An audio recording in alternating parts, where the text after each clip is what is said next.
was born in Venezuela. He breaks down in tears while talking about his appreciation for the United States of America. In an interview with NBC Sports Chicago, former baseball player Ozzie Gwillim, am I saying that name right? Gwillian. He broke down in tears while reflecting about the day he became a United States citizen. Privileged. I was privileged because I was born here, not because I was white. Maxine Waters was privileged because she was born here, not because she was black or may not have connections to slavery in the background of her ancestry. Still, to be an American, loving does. He said, the opportunities. They asked him why. He said, the opportunities, man. Opportunities opened the door for me here in America. I've been living in this country for a long time.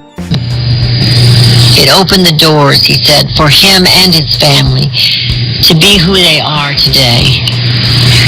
Venezuela is experiencing severe crime and high inflation. Oh, wait a minute. That's kind of like New York and Chicago, right? There is a lack of food and water, and most of the water is not clean enough for drinking. As a result, migrants from Venezuela are flooding towards the American border. Venezuela is overcome with socialism. Socialism, at its best, is always the worst for the people. And that's what AOC and Sanders and Maxine Waters and all those for America. Well, I love America. And I'm privileged to have been born here and thankful. You're listening to CSC Talk Radio. We'll be right back.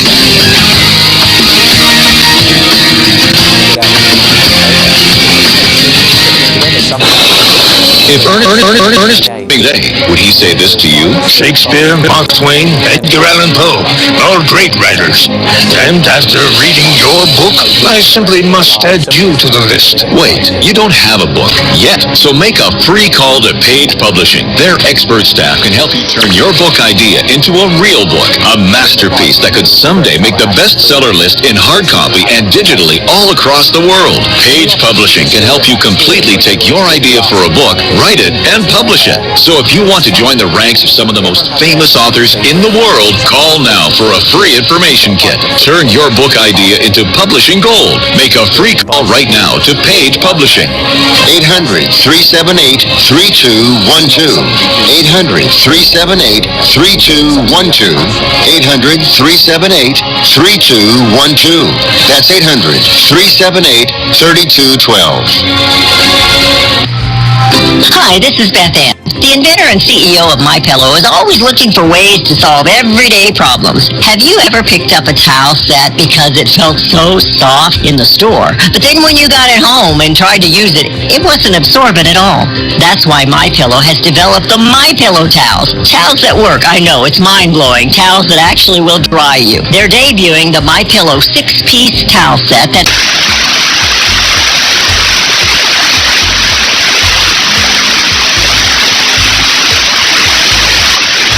Say, oh, stop doing that. It's like, hey, just by saying his name once too many times, and he jump right after. I've been loving that lately. I can't even say his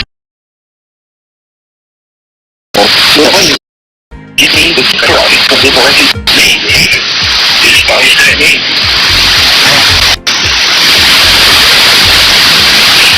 Yes, brothers and sisters in Christ. Brother Rich from Michigan. Sometimes it comes on me so bad. I can't talk to anyone. I have nobody to talk to about what's really happening. I listen to the broadcast and hear Brother Stairs messages. Nobody believes that. They just don't believe it. And if I talk too much to the wrong people or whatever, call the police. Get, the laws on this side or whatever.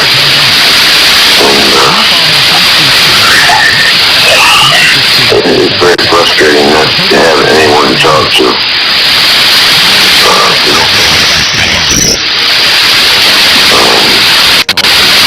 Everyone that I know, one of my friends and family that have all passed away or moved away. Yeah, I just don't want to go on and on about it, but I just pray that, because I know there's others that feel exactly the same. That's been passed. Bitcoin is going to be legal tender. What made you decide to do this? Oh, thank you, Peter, for the interview. Nice shirt, though, the Pink Floyd one. Thank you. I had to take away my president suit because my president costume because I'm having dinner with the first lady and she wanted me to dress like a human being.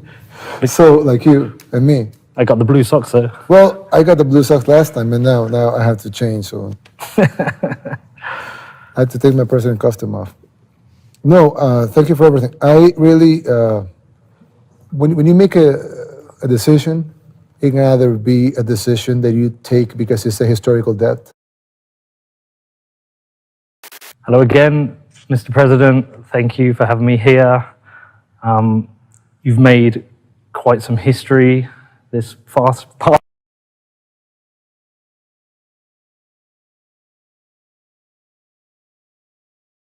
few weeks. You've put a bill in place that's been passed. Bitcoin is going to be legal tender. What made you decide to do this? Oh, thank you, Peter, for the interview. Nice shirt, though, the Pink Floyd one. Thank you. I had to take away my president suit because my president costume because I'm having dinner with the first lady and she wanted me to dress like a human being. So like you and me. I got the blue socks though. Well, I got the blue socks last time, and now I have to change. So I had to take my president costume off. No, thank you for everything. I really, when you make a decision, it can either be a decision that you take because it's a historical debt, or you can be forward thinking. Both are necessary. For example, if you have, like in El Salvador, a huge crime rate that you need to lower down, then you have to take decisions to do that because it's a historical debt. You owe that to the people. And we have done quite well in that area. Even though we still have a lot of crime, but it has gone down quite a lot. But sometimes you also have to take forward-thinking decisions and try to not to foresee the future, but at least to know where the world is going and try to get there first, so your people will get some benefit out of it. And in the case of Bitcoin, I mean, it's just the system is just beautiful. I mean, you have this guy, we don't know who he is, we know his fake name, inventing something, or probably a bunch of guys, but they invented this thing that it's beautiful in its thinking, and not only because it's free and because it's peer-to-peer, or because, but every detail was thought well before it happened. Like for mining, for example. At the beginning, you could mine with your laptop. Now you need all these powerful computer systems. But at the beginning, it was worth, the worth of Bitcoin was really low. So nobody would invest in these powerful machines. So at that time, the blockchain and the puzzles were simple. And then you just needed your normal equipment. So everybody could invest in that and have these coins that were worth very little. But with time, Bitcoin increased in price. And at the same time, it got more complex and you needed more power in your computer and more, so, and more investment to do that. So nobody would have done the investment if the prices would have gone up, wouldn't have gone up.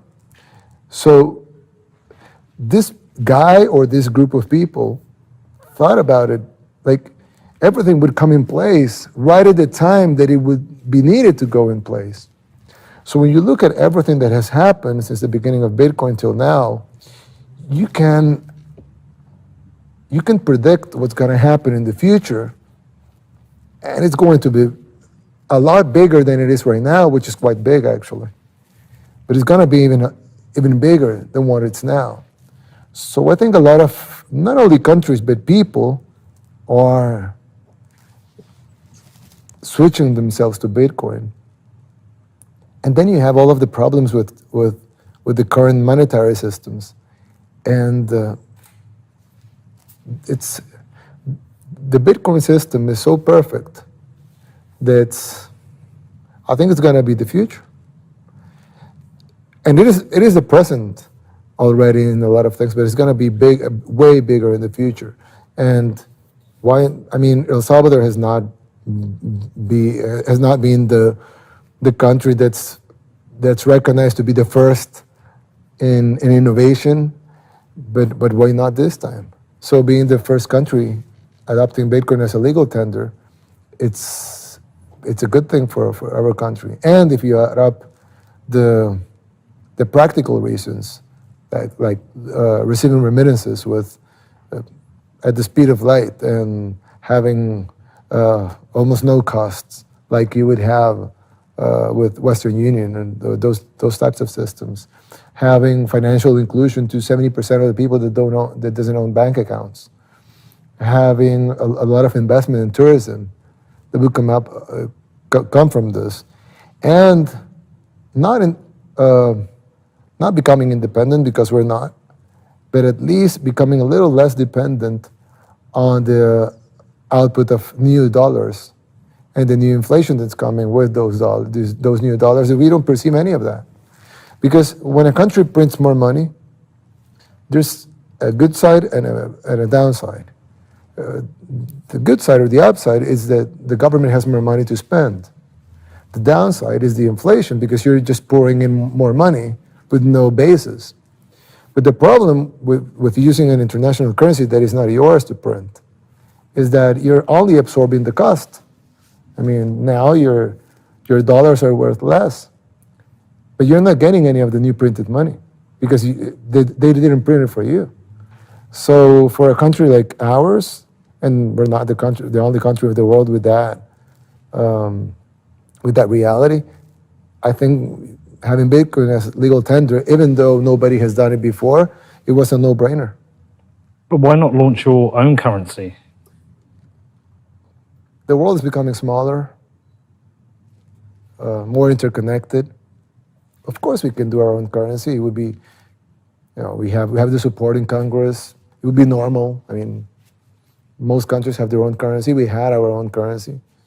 So yeah, why not? But I don't think that would be as innovative, or it would drive financial inclusion, or it would help people that receive remittances, or it would put El Salvador in the forefront of a new digital revolution. Or, I mean, yeah, it might be good monetary policy, but it won't do more than that. So we're thinking in all of the things around Bitcoin, not only Bitcoin and like I said before in your first question, we think it's